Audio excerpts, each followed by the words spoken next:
আসসালামু আলাইকুম ওরহমতুল্লাহ। প্রিয় দর্শক, আজকে পবিত্র শবে মেরাজ। আজকের রাতে আপনি যদি এই 5টি আমল করেন তাহলে ইনশাআল্লাহ মৃত্যুর পর আল্লাহ পাক রব্বুল আলামিন আপনাকে বিনা হিসেবে সরাসরি জান্নাতে প্রবেশ করাবেন এবং আপনার জীবনের সকল গুনাহ আল্লাহ তাআলা ক্ষমা করে দিবেন। এছাড়াও এই 5টি আমল করিলে আল্লাহ তাআলা আপনার সকল বিপদ আপদ, বালা মুসিবত, দুঃখ কষ্ট, দুশ্চিন্তা, অভাব অনটন, দারিদ্রতা ও ঋণ দূর করে দিবেন। সুবহানাল্লাহ। সম্মানিত ভিউয়ার্স, আজ পবিত্র শবে মেরাজে কোন 5টি আমল করিলে আল্লাহ তাআলা আপনাকে এ সকল পুরস্কারগুলি দান করবেন, সেই 5টি আমল সম্পর্কে জানতে চাইলে ভিডিওটি স্কিপ না করে সম্পূর্ণ ভিডিওটি মনোযোগ দিয়ে দেখতে থাকুন। আর ভিডিওটি ভালো লাগলে লাইক, কমেন্ট, শেয়ার করে চ্যানেলটি সাবস্ক্রাইব করে আমাদের পাশে থাকুন। সম্মানিত ভিউয়ার্স, আমরা কে না চাই মৃত্যুর পর বিনা হিসেবে সরাসরি জান্নাতে যেতে? আমরা সকলেই চাই মৃত্যুর পর বিনা হিসেবে সরাসরি জান্নাতে যাওয়ার জন্য। কারণ আমরা যে পরিমাণ গুনাহের কাজ করি, এই পরিমাণ গুনাহের হিসেব আল্লাহ তাআলার নিকট দিয়ে আমরা কখনোই জান্নাতে যেতে পারবো না। তাই আমরা সকলেই চাই মৃত্যুর পর বিনা হিসেবে সরাসরি জান্নাতে যাওয়ার জন্য। সম্মানিত ভিউয়ার্স, দুনিয়াতে একটু ভালো থাকার জন্য এবং একটু ভালো খাওয়ার জন্য আমরা কতই না কষ্ট করি, কতই না পরিশ্রম করি, কিন্তু আল্লাহ তাআলা যে আমাদের মৃত্যুর পর আরও একটি দুনিয়া রেখেছেন, অর্থাৎ আমাদের জন্য চির সুখ শান্তির জায়গা জান্নাত রেখেছেন, সেই জান্নাতের জন্য কি আমরা কোনো চেষ্টা করিতেছি? মনে হয় না।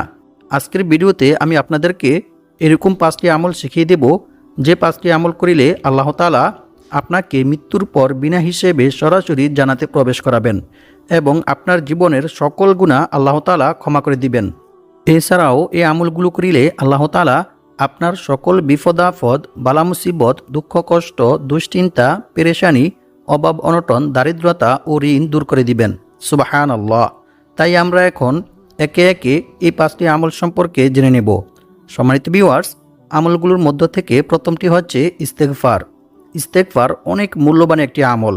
ইস্তেগফার পাঠ করিলে যে শুধু গুনাহ মাফ হয় এমনটা নয়, বরং আল্লাহ তাআলা বান্দার ইস্তেগফারের মধ্যে রেখেছেন অসংখ্য অগণিত উপকার ও পুরস্কার। ইস্তেগফার পাঠ করিলে আল্লাহ তাআলা বান্দাকে অসংখ্য অগণিত পুরস্কার দান করেন। সুবহানাল্লাহ।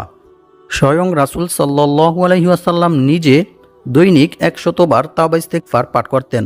সম্মানিত ভিউয়ার্স, রাসূল সাল্লাল্লাহু আলাইহি ওয়াসাল্লামের কোনো গুনাহ ছিল না, তারপরেও তিনি দৈনিক 100 বার তাওবা ইস্তেগফার পাঠ করতেন।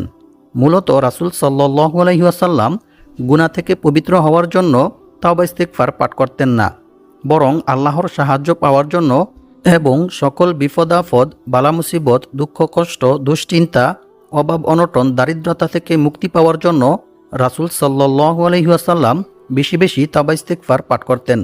সম্মানিত ভিউয়ার্স, এখন আমি আপনাদেরকে জানিয়ে দেব যে 3টি ইস্তেগফার পাঠ করিলে আল্লাহ তাআলা আপনার জীবনের সকল গুনাহ ক্ষমা করে দিবেন এবং মৃত্যুর পর আপনাকে বিনা হিসেবে সরাসরি জান্নাতে প্রবেশ করাবেন। এছাড়াও এই ইস্তেগফারগুলি পাঠ করিলে আল্লাহ তাআলা আপনার সকল বিপদ আপদ, বালা মুসিবত, দুঃখ কষ্ট, দুশ্চিন্তা, পেরেশানি, অভাব অনটন, দারিদ্রতা ও ঋণ দূর করে দিবেন এবং গায়বীভাবে আল্লাহ তাআলা আপনাকে অনেক টাকা পয়সা, ধন সম্পদ দিয়ে সাহায্য করবেন। সুবহানাল্লাহ। সম্মানিত ভিউয়ার্স, ইস্তেগফার পাঠ করার প্রতি গুরুত্ব দিয়ে মহান আল্লাহ তাআলা পবিত্র কোরআনের মধ্যে বলেন, আমি অবশ্যই ক্ষমাশীল তার প্রতি যে তাওবা করে, ঈমান আনে, সৎকর্ম করে ও সৎ পথে অবিচল থাকে। সূরা তাহা আয়াত নং 82। অন্য এক আয়াতে আল্লাহ তাআলা মানবজাতিকে শিক্ষা দেওয়ার জন্য বলেন, তুমি তোমার প্রতিপালকের প্রশংসা সহ তার পবিত্রতা ও মহিমা ঘোষণা করো এবং তার কাছে তাওবা ইস্তেগফার করো, ক্ষমা প্রার্থনা করো, নিশ্চয়ই তিনি তাওবা কবুলকারী। সূরা নাসর আয়াত নং 3। অন্য এক আয়াতে আল্লাহ তাআলা আরও বলেন, ইল্লা মান তাবা ওয়া আমানা ওয়া আমিলা আমালান সালিহা ফাউলাইকা ইউবাদদিলুল্লাহু সাইয়্যাতিহিম হাসানাত ওয়া কানাল্লাহু গফুরার রহিমা। অর্থ, তবে যে ব্যক্তি তাওবা করে, ঈমান আনে এবং সৎপথে অবিচল থাকে, আল্লাহ তাআলা তার পূর্বের গুনাহগুলিকে নেকি দ্বারা পরিবর্তন করে দেন। সুবহানাল্লাহ। আল্লাহু আকবার। অপর এক আয়াতে আল্লাহ তাআলা আরও বলেন, আর যে ব্যক্তি আল্লাহ তাআলাকে ভয় করবে, আল্লাহ তাআলা তার সমস্ত সমস্যা থেকে উত্তরণের পথ বের করে দিবেন আর তাকে এমন জায়গা থেকে রিজিক দান করবেন যা সে কল্পনাও করতে পারবে না। অর্থাৎ তার ধারণার বাইরে থেকে গায়বীভাবে আল্লাহ তাআলা তার রিজিকের ব্যবস্থা করে দিবেন। সুবহানাল্লাহ। আর যে ব্যক্তি আল্লাহর উপর ভরসা করবে তার জন্য তিনিই যথেষ্ট হবেন। নিশ্চয়ই আল্লাহ তাআলা তার সমস্ত ইচ্ছা পূরণ করবেনই। সুবহানাল্লাহ। সূরাতুত তলাক আয়াত নং 2-3। সম্মানিত ভিউয়ার্স, আল্লাহ তাআলাকে ভয় করার সর্বোত্তম মাধ্যম হচ্ছে তাওবা ইস্তেগফার করা, ক্ষমা প্রার্থনা করা। বান্দার দ্বারা ইচ্ছায় কিংবা অনিচ্ছায় কোনো গুনাহ সংঘটিত হয়ে গেলে বান্দা যদি আল্লাহর ভয়ে, আল্লাহর আযাবের ভয়ে আল্লাহ তাআলার নিকট তাওবা ইস্তেগফার করে, ক্ষমা প্রার্থনা করে, তাহলে আল্লাহ তাআলা অনেক খুশি হন এবং বান্দাকে অসংখ্য অগণিত পুরস্কার দান করেন। আল্লাহর রাসূল সাল্লাল্লাহু আলাইহি ওয়াসাল্লাম বলেন, মরুভূমিতে হারিয়ে যাওয়া উট খুঁজে পেয়ে উটের মালিক যতটা খুশি হয়, যখন কোনো গুনাহগার বান্দা আল্লাহ তাআলার নিকট তাওবা ইস্তেগফার করে, ক্ষমা প্রার্থনা করে, তখন আল্লাহ তাআলা এর চাইতেও অনেক অনেক বেশি খুশি হন। সুবহানাল্লাহ, আল্লাহু আকবার। এমনকি আল্লাহ তাআলা বান্দার প্রতি খুশি হয়ে বান্দাকে অসংখ্য অগণিত পুরস্কার দান করেন। সুবহানাল্লাহ। রাসূল সাল্লাল্লাহু আলাইহি ওয়াসাল্লাম বলেছেন, যে ব্যক্তি বেশি বেশি তাওবা ইস্তেগফার পাঠ করবে, আল্লাহ তাআলা তার সমস্ত সমস্যা থেকে উত্তরণের পথ বের করে দিবেন। তার সমস্ত বিপদ আপদ, বালা মুসিবত, দুঃখ কষ্ট, দুশ্চিন্তা, অভাব অনটন, দারিদ্রতা ও ঋণ দূর করে দিবেন এবং আল্লাহ পাক রব্বুল আলামিন তাকে এমন জায়গা থেকে রিজিক দান করবেন যা সে কল্পনাও করতে পারবে না। অর্থাৎ অকল্পনীয় উৎস থেকে গায়বীভাবে আল্লাহ তাআলা তার রিজিকের ব্যবস্থা করে দিবেন। সুবহানাল্লাহ, আল্লাহু আকবার। সুনান আবু দাউদ হাদিস নং 1518। আর আল্লাহ তাআলার উপর ভরসা করার সর্বোত্তম মাধ্যম হচ্ছে বিপদ আপদ, বালা মুসিবত, দুঃখ কষ্ট, দুশ্চিন্তা, অভাব অনটন, দারিদ্রতা, সর্ব অবস্থায় আল্লাহর উপর ভরসা করা এবং রিজিক বৃদ্ধি হওয়ার ও বিপদ আপদ থেকে মুক্তি পাওয়ার যে সকল দোয়া ও আমল রয়েছে সেগুলির মাধ্যমে আল্লাহ তাআলার নিকট দোয়া করে সাহায্য চাওয়া। অন্য এক হাদিসে বলা হয়েছে, হযরত আবু হুরায়রা রাদিয়াল্লাহু তাআলা আনহু থেকে বর্ণিত, তিনি বলেন, আমি রাসূল সাল্লাল্লাহু আলাইহি ওয়াসাল্লামকে বলতে শুনেছি, রাসূল সাল্লাল্লাহু আলাইহি ওয়াসাল্লাম বলেন, আল্লাহর শপথ, আমি প্রতিদিন আল্লাহ তাআলার নিকট 70 বারের অধিক তাওবা ইস্তেগফার পাঠ করি। সুবহানাল্লাহ। বুখারী শরীফ হাদিস নং 6307। সম্মানিত ভিউয়ার্স, রাসূল সাল্লাল্লাহু আলাইহি ওয়াসাল্লাম স্বয়ং নিজে যদি দৈনিক 70 বারের অধিক তাওবা ইস্তেগফার পাঠ করে থাকে, তাহলে আমাদের দৈনিক কতবার তাওবা ইস্তেগফার পাঠ করা উচিত? আল্লাহু আকবার। অন্য এক হাদিসে বলা হয়েছে, রাসূল সাল্লাল্লাহু আলাইহি ওয়াসাল্লাম ইস্তেগফার পাঠ করার প্রতি উৎসাহ দিয়ে বলেন, হে লোক সকল, তোমরা আল্লাহ তাআলার নিকট বেশি বেশি তাওবা ইস্তেগফার পাঠ করো, কারণ আমি নিজেও দৈনিক 100 বার তাওবা ইস্তেগফার পাঠ করি। সুবহানাল্লাহ। অপর এক হাদিসে বলা হয়েছে, রাসূল সাল্লাল্লাহু আলাইহি ওয়াসাল্লাম বলেন, যার আমলনামায় ইস্তেগফার অধিক সংখ্যায় পাওয়া যাবে তার জন্য রইল সুসংবাদ। সুবহানাল্লাহ। অন্য এক হাদিসে বলা হয়েছে, রাসূল সাল্লাল্লাহু আলাইহি ওয়াসাল্লাম বলেন, আল্লাহ তাআলা বান্দার তাওবা কবুলের জন্য পশ্চিম দিকে একটি দরজা খুলে রেখেছেন, যার প্রশস্ততা হচ্ছে 70 বছরের পথ। সূর্য পশ্চিম দিকে উদয় না হওয়া পর্যন্ত এ দরজা বন্ধ করা হবে না, অর্থাৎ কিয়ামত পর্যন্ত এ দরজা বন্ধ করা হবে না। বান্দা যখনই আল্লাহ তাআলার নিকট তাওবা ইস্তেগফার করবে, ক্ষমা প্রার্থনা করবে, তখনই আল্লাহ তাআলা বান্দাকে ক্ষমা করে দিবেন। সুবহানাল্লাহ, আল্লাহু আকবার। তবে আজকের ভিডিওতে আমি আপনাদেরকে এরকম একটি মূল্যবান ইস্তেগফার শিখিয়ে দেব, যে ইস্তেগফারটি পাঠ করিলে আল্লাহ তাআলা আপনার জীবনের সকল গুনাহ ক্ষমা করে দিবেন। সুবহানাল্লাহ। অন্য এক হাদিসে বলা হয়েছে, আয়েশা সিদ্দিকা রাদিয়াল্লাহু তাআলা আনহা থেকে বর্ণিত, তিনি বলেন, রাসূল সাল্লাল্লাহু আলাইহি ওয়াসাল্লাম বলেছেন, বান্দা যখন গুনাহ করার পর তা স্বীকার করে এবং অনুতপ্ত হয়, অতঃপর আল্লাহ তাআলার নিকট ক্ষমা চায়, তখন আল্লাহ তাআলা বান্দাকে ক্ষমা করে দেন। সুবহানাল্লাহ। মিশকাতুল মাসাবি হাদিস নং 2330। সম্মানিত ভিউয়ার্স, একজন অনেক বড় পাপী বান্দাকে আল্লাহ তাআলা মৃত্যুর পরেও ক্ষমা করে দিয়েছিলেন। এরকমই একটি বিস্ময়কর ঘটনা বুখারী শরীফের মধ্যে বর্ণিত হয়েছে। ওই লোকটি এত বড় জঘন্য পাপী ছিল যে তার মতো পাপী পৃথিবীতে আর কেউই ছিল না। তারপরেও আল্লাহ তাআলা তাকে মৃত্যুর পরেও ক্ষমা করে দিয়েছিলেন। সুবহানাল্লাহ। রাসূল সাল্লাল্লাহু আলাইহি ওয়াসাল্লাম বলেন, এক ব্যক্তি জীবনে কোনো ভালো কাজ করেনি, সারাটি জীবন শুধু গুনাহের কাজ করেছে, কিন্তু মৃত্যুর পূর্বে সে তার সন্তানদেরকে বললেন, হে আমার সন্তানেরা, আমি যখন মারা যাব তখন তোমরা আমার শরীরটাকে পুড়িয়ে ফেলবে এবং আমার শরীরের পোড়া ছাইগুলির অর্ধেক অংশ চালি জমিনে ছড়িয়ে ছিটিয়ে দিবে। আর বাকি অর্ধেক অংশ সালি সাগরে ছড়িয়ে ছিটিয়ে দেবে, যাতে করে আল্লাহ তাআলা আমাকে না পায়। কারণ আল্লাহ তাআলা যদি আমাকে পেয়ে যান, তাহলে এমন শাস্তি দিবেন যে শাস্তি আল্লাহ তাআলা পৃথিবীর আর কাউকে দেননি। সুতরাং আমার মৃত্যুর পরে তোমরা এই কাজটি করবে। ঠিক অনুরূপভাবে যখন ওই ব্যক্তি ইন্তেকাল করলেন, তখন তার সন্তানেরা ওই ব্যক্তির কথা মতোই তার শরীরটাকে পুড়িয়ে ফেললেন। অতঃপর তার শরীরের পোড়া ছাইগুলির অর্ধেক অংশ সালি জমিনে ছড়িয়ে ছিটিয়ে দিলেন, আর বাকি অর্ধেক অংশ সালি সাগরে ছড়িয়ে ছিটিয়ে দিলেন। কিন্তু আল্লাহ তাআলা জমিনকে হুকুম দিলেন, হে জমিন, তোমার মধ্যে আমার বান্দার যতটুকু অংশ আছে তা তুমি একত্রিত করো। জমিন আল্লাহর হুকুম মতো তাই করলেন। অতঃপর আল্লাহ পাক রব্বুল আলামিন সাগরকে হুকুম দিলেন, হে সাগর, তোমার মধ্যে আমার বান্দার যতটুকু অংশ আছে তা তুমি একত্রিত করো। সাগরও আল্লাহর হুকুম মতো তাই করলেন। এরপর আল্লাহ তাআলা ওই ব্যক্তির উভয় অংশকে একত্রিত করে তাকে জিজ্ঞেস করলেন, হে আমার বান্দা, কেন তুমি এইরূপ করেছ? তখন ওই ব্যক্তি বললেন, হে আল্লাহ, আমি শুনেছি আপনি বলেছেন, লা তাকনাতু মির রাহমাতিল্লাহ। হে আমার বান্দারা, আমার রহমত থেকে নিরাশ হইও না। হে আল্লাহ, আমি জীবনে কোনো ভালো কাজ করিনি, সারাটি জীবন শুধু গুনাহের কাজ করেছি, কিন্তু আপনার ভয়ে, আপনার আযাবের ভয়ে আমি এমনটা করেছি। হে আল্লাহ, আপনি এটা ভালোভাবেই জানেন। অতঃপর রাসূল সাল্লাল্লাহু আলাইহি ওয়াসাল্লাম বলেন, তার এই তাকওয়া, তার এই আল্লাহভীতি আল্লাহ তাআলার নিকট এতটাই পছন্দ হলেন যে আল্লাহ তাআলা সাথে সাথে তাকে ক্ষমা করে দিয়েছিলেন। সুবহানাল্লাহ, আল্লাহু আকবার। সম্মানিত ভিউয়ার্স, আমরাও যদি আল্লাহ তাআলার নিকট খালিস দিলে ইখলাসের সহিত তাওবা ইস্তেগফার করতে পারি, তাহলে ইনশাআল্লাহ অবশ্যই আল্লাহ তাআলা আমাদেরকে এই শবে মেরাজের রাতে ক্ষমা করে দিবেন। সুবহানাল্লাহ। সম্মানিত ভিউয়ার্স, এখন আমি আপনাদেরকে সেই 3টি ইস্তেগফার সম্পর্কে জানিয়ে দেব। প্রথম ইস্তেগফারটি হচ্ছে আস্তাগফিরুল্লাহাল আযীম আল্লাযী লা ইলাহা ইল্লা হুয়াল হাইয়ুল কাইয়্যুম ওয়া আতুবু ইলাইহি। রাসূল সাল্লাল্লাহু আলাইহি ওয়াসাল্লাম বলেছেন, যে ব্যক্তি রাতে ঘুমানোর পূর্বে এই ইস্তেগফারটি 3 বার পাঠ করবে, আল্লাহ তাআলা তার জীবনের সকল গুনাহ ক্ষমা করে দিবেন, যদিও তা সমুদ্রের ফেনারাশি পরিমাণ কিংবা বালুর স্তূপের পরিমাণ হয়ে থাকে। সুবহানাল্লাহ, আল্লাহু আকবার। আর 2 নং ইস্তেগফারটি হচ্ছে আল্লাহুম্মা গফিরলি যামবি ওয়া ওয়াসি'লি ফি দারি ওয়া বারিকলি ফি রিজকি। এই ইস্তেগফারটি যে ব্যক্তি বেশি বেশি পাঠ করবে, আল্লাহ তাআলা তার সকল বিপদ আপদ, বালা মুসিবত, দুঃখ কষ্ট, পেরেশানি, অভাব অনটন, দারিদ্রতা দূর করে দিবেন এবং আল্লাহ পাক রব্বুল আলামিন তাকে গায়বীভাবে অনেক টাকা পয়সা, ধন সম্পদ দিয়ে সাহায্য করবেন। সুবহানাল্লাহ। এছাড়াও আরও একটি ছোট্ট ইস্তেগফার রয়েছে। সেই ইস্তেগফারটি পাঠ করিলে আল্লাহ তাআলা আপনার রিজিক বৃদ্ধি করে দিবেন। ইস্তেগফারটি হচ্ছে লা হাওলা ওয়ালা কুওয়াতা ইল্লা বিল্লাহ।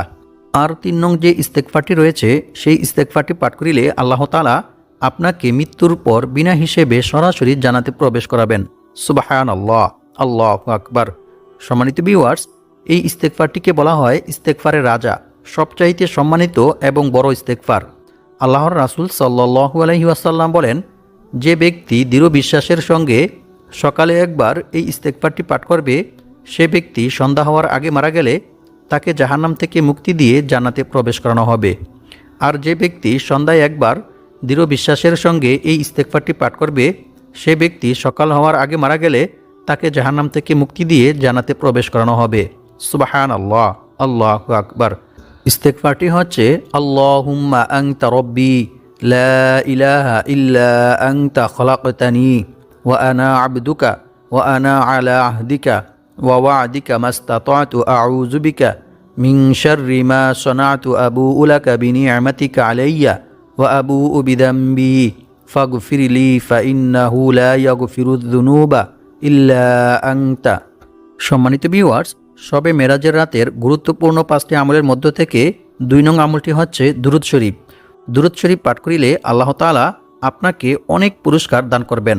স্বয়ং রাসূল সাল্লাল্লাহু আলাইহি ওয়াসাল্লাম নিজে দুরূদ শরীফ পাঠ করার প্রতি অনেক উৎসাহ দিয়েছেন। সম্মানিত ভিউয়ার্স, হযরত উমর বিন খাত্তাব রাদিয়াল্লাহু তাআলা আনহু বলেন, নিশ্চয়ই বান্দার দোয়া ও মুনাজাত আসমান ও জমিনের মাঝখানে ঝুলন্ত অবস্থায় থাকে। তার কোনো দোয়া বা আমল আল্লাহ তাআলার দরবারে ততক্ষণ পর্যন্ত পৌঁছায় না, যতক্ষণ পর্যন্ত না বান্দা তার নবীর প্রতি দুরূদ পাঠ না করে। তিরমিজি শরীফ।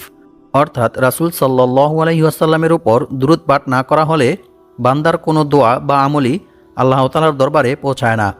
আল্লাহ তাআলা তা আসমান ও জমিনের মধ্যবর্তী স্থানে জ্বলন্ত অবস্থায় আড়াল করে রেখে দেন। তাই অবশ্যই আমাদেরকে এই আমলগুলি করার সময় দুরূদ শরীফ পাঠ করতে হবে। এছাড়াও আজকের ভিডিওতে আমি আপনাদেরকে এরকম একটি দুরূদ শিখিয়ে দেব, যে দুরূদ পাঠ করিলে কিয়ামতের দিন রাসূল সাল্লাল্লাহু আলাইহি ওয়াসাল্লাম আপনার হাত ধরে আপনাকে জান্নাতে পৌঁছে দিবেন। সুবহানাল্লাহ। অন্য এক হাদিসে বলা হয়েছে, রাসূল সাল্লাল্লাহু আলাইহি ওয়াসাল্লাম বলেছেন, যে ব্যক্তি আমার প্রতি একবার দুরূদ শরীফ পাঠ করবে, আল্লাহ তাআলা তার উপর 10টি রহমত নাজিল করবেন, তার 10টি ভুল ক্ষমা করে দিবেন এবং তার জন্য সম্মানের 10টি মর্যাদা উন্নত করবেন। সুবহানাল্লাহ, আল্লাহু আকবার। অপর এক হাদিসে বলা হয়েছে, রাসূল সাল্লাল্লাহু আলাইহি ওয়াসাল্লাম বলেছেন, যে ব্যক্তি বেশি বেশি আমার উপর দুরূদ শরীফ পাঠ করবে, কিয়ামতের দিন সে ব্যক্তি আমার সবচাইতে নিকটবর্তী থাকবে। সুবহানাল্লাহ, আল্লাহু আকবার। অপর এক হাদিসে বলা হয়েছে, রাসূল সাল্লাল্লাহু আলাইহি ওয়াসাল্লাম বলেছেন, যে ব্যক্তি আমার উপর সকালে 10 বার ও সন্ধ্যায় 10 বার দুরূদ শরীফ পাঠ করবে, তার জন্য কিয়ামতের দিন আমার সুপারিশ নসিব হবে। সুবহানাল্লাহ, আল্লাহু আকবার। এছাড়াও অন্য এক হাদিসে বলা হয়েছে, রাসূল সাল্লাল্লাহু আলাইহি ওয়াসাল্লাম বলেছেন, যে ব্যক্তি সকালে 3 বার ও সন্ধ্যায় 3 বার এই দুরূদ শরীফ পাঠ করবে, কিয়ামতের দিন আমি তার হাত ধরে তাকে জান্নাতে পৌঁছে দিব। সুবহানাল্লাহ। অপর এক হাদিসে বলা হয়েছে, রাসূল সাল্লাল্লাহু আলাইহি ওয়াসাল্লাম বলেছেন, যে ব্যক্তি সকাল সন্ধ্যায় 3 বার এই দুরূদ পাঠ করবে, কিয়ামতের দিন আল্লাহ তাআলা তার নেকি বৃদ্ধির মাধ্যমে তাকে সন্তুষ্ট করবেন। অর্থাৎ যে পরিমাণ নেকি হলে ওই ব্যক্তি জান্নাতে যেতে পারবে, আল্লাহ তাআলা তাকে ওই পরিমাণ নেকি দান করবেন। সুবহানাল্লাহ। অন্য এক হাদিসে বলা হয়েছে, রাসূল সাল্লাল্লাহু আলাইহি ওয়াসাল্লাম বলেছেন, যে ব্যক্তি সকাল সন্ধ্যায় 3 বার এই দুরূদ পাঠ করবে, আল্লাহ তাআলা ওই ব্যক্তির জন্য জান্নাত ওয়াজিব করে দিবেন। সুবহানাল্লাহ, আল্লাহু আকবার। অর্থাৎ ওই ব্যক্তি মৃত্যুবরণ করার সাথে সাথেই জান্নাতে চলে যাবে। সুবহানাল্লাহ। দুরূদটি হচ্ছে, রাদিতু বিল্লাহি রাব্বাও ওয়া বিল ইসলামি দীনাও ওয়া বি মুহাম্মাদিন সাল্লাল্লাহু আলাইহি ওয়াসাল্লাম নাবিয়্যাও ওয়া রাসূলা। সম্মানিত ভিউয়ার্স, শবে মেরাজের রাতের গুরুত্বপূর্ণ 5টি আমলের মধ্য থেকে 3 নং আমলটি হচ্ছে দোয়া ইউনুস। রাসূল সাল্লাল্লাহু আলাইহি ওয়াসাল্লাম বলেছেন, আল্লাহ তাআলার নবী হযরত ইউনুস আলাইহিস সালাম যখন মাছের পেটে ছিলেন, তখন তিনি এই দোয়া করেছিলেন। দোয়াটি হচ্ছে, লা ইলাহা ইল্লা আনতা সুবহানাকা ইন্নী কুনতু মিনাজ জালিমিন। তারপর রাসূল সাল্লাল্লাহু আলাইহি ওয়াসাল্লাম বলেন, যে কোনো মুসলিম ব্যক্তি যখন কোনো বিষয়ে কখনো আল্লাহ তাআলার নিকট এই দোয়া করে, তখন আল্লাহ তাআলা অবশ্যই তার দোয়া কবুল করেন। সুবহানাল্লাহ। মিশকাত শরীফ হাদিস নং 2292। অর্থাৎ দোয়ার মধ্যে কোনো ব্যক্তি যদি এই দোয়া পাঠ করে, আল্লাহ তাআলার নিকট দোয়া করে, তাহলে আল্লাহ তাআলা তার দোয়া অবশ্যই কবুল করেন। অর্থাৎ যে ব্যক্তি বেশি বেশি এই দোয়া পাঠ করবে, আল্লাহ তাআলা তার সকল বিপদ আপদ, বালা মুসিবত, দুঃখ কষ্ট, দুশ্চিন্তা, পেরেশানি দূর করে দিবেন। সুবহানাল্লাহ। সম্মানিত ভিউয়ার্স, 4 নং আমলটি অত্যন্ত গুরুত্বপূর্ণ একটি আমল। এই আমলটি করে আপনি আল্লাহ তাআলার নিকট যা চাইবেন, আল্লাহ তাআলা আপনাকে তাই দান করবেন। সুবহানাল্লাহ। 4 নং আমলটি হচ্ছে, ইয়া যাল জালালি ওয়াল ইকরাম। মহান আল্লাহর একটি গুণবাচক নাম, অর্থাৎ ইসমে আজম। রাসূল সাল্লাল্লাহু আলাইহি ওয়াসাল্লাম বলেছেন, যে ব্যক্তি ইসমে আজমের উসিলায় আল্লাহ তাআলার নিকট দোয়া করে, আল্লাহ তাআলা অবশ্যই তার দোয়া কবুল করেন এবং সে ব্যক্তি আল্লাহ তাআলার নিকট যা চায়, আল্লাহ তাআলা তাকে তাই দান করেন। সুবহানাল্লাহ, আল্লাহু আকবার। একবার হযরত আনাস রাদিয়াল্লাহু তাআলা আনহু রাসূল সাল্লাল্লাহু আলাইহি ওয়াসাল্লামের সঙ্গে বসেছিলেন। তখন ওইখানে এক লোক এসে নামাজের পরে এই দোয়া পাঠ করলেন। দোয়াটি হচ্ছে, আল্লাহুম্মা ইন্নী আসআলুকা বিআন্না লাকাল হামদ লা ইলাহা ইল্লা আনতাল মান্নান বাদিউস সামাওয়াতি ওয়াল আরদ ইয়া যাল জালালি ওয়াল ইকরাম ইয়া হাইয়্যু ইয়া কাইয়্যুম। তারপর রাসূল সাল্লাল্লাহু আলাইহি ওয়াসাল্লাম তাকে বললেন, তুমি আল্লাহর দরবারে ইসমে আজমের মাধ্যমে দোয়া করেছো, যে নামে ডাকলে মহান আল্লাহ তাআলা সাড়া দেন এবং কিছু চাইলে আল্লাহ তাআলা তাকে তা দান করেন। সুবহানাল্লাহ, আল্লাহু আকবার। সুনানে আত-তিরমিজি হাদিস নং 3544। সম্মানিত ভিউয়ার্স, 5 নং আমলটাও অত্যন্ত গুরুত্বপূর্ণ একটি আমল। এই আমলটি করিলে আল্লাহ তাআলা আপনার পাহাড় পরিমাণ ঋণ পরিশোধ করার ব্যবস্থা করে দিবেন। সুবহানাল্লাহ, আল্লাহু আকবার। আল্লাহর রাসূল সাল্লাল্লাহু আলাইহি ওয়াসাল্লাম হযরত আলী রাদিয়াল্লাহু তাআলা আনহুকে বললেন, আমি কি তোমাকে এমন দোয়া শিখিয়ে দেব না, যে দোয়া পাঠ করিলে আল্লাহ তাআলা তোমার পাহাড় পরিমাণ ঋণ পরিশোধ করার ব্যবস্থা করে দিবেন? তিনি বললেন, হ্যাঁ, আমাকে সেই দোয়া শিখিয়ে দিন। তারপর রাসূল সাল্লাল্লাহু আলাইহি ওয়াসাল্লাম তাকে বললেন, তুমি সবসময় আল্লাহুম্মা কফিনি বিহালালিকা আন হারামিকা ওয়া আগনিনি বিফাদলিকা আম্মান সিওয়াক, এই দোয়াটি পাঠ করবে। সম্মানিত ভিউয়ার্স, যে ব্যক্তি আজ পবিত্র শবে মেরাজের রাতে এই 5টি আমল করবে, আল্লাহ তাআলা তার জীবনের সকল গুনাহ ক্ষমা করে দিবেন এবং মৃত্যুর পর আল্লাহ তাআলা তাকে বিনা হিসেবে সরাসরি জান্নাতে প্রবেশ করাবেন। এছাড়াও তার সকল বিপদ আপদ, বালা মুসিবত, দুঃখ কষ্ট, দুশ্চিন্তা, পেরেশানি, অভাব অনটন, দারিদ্রতা ও ঋণ দূর করে দিবেন। আল্লাহ পাক রব্বুল আলামিন আমাদের সবাইকে এই 5টি আমল করে মৃত্যুর পর বিনা হিসেবে সরাসরি জান্নাতে যাওয়ার তৌফিক দান করুক এবং সকল বিপদ আপদ, বালা মুসিবত, অভাব অনটন, দারিদ্রতা থেকে মুক্ত হয়ে অনেক টাকার মালিক হওয়ার তৌফিক দান করুক। আমিন।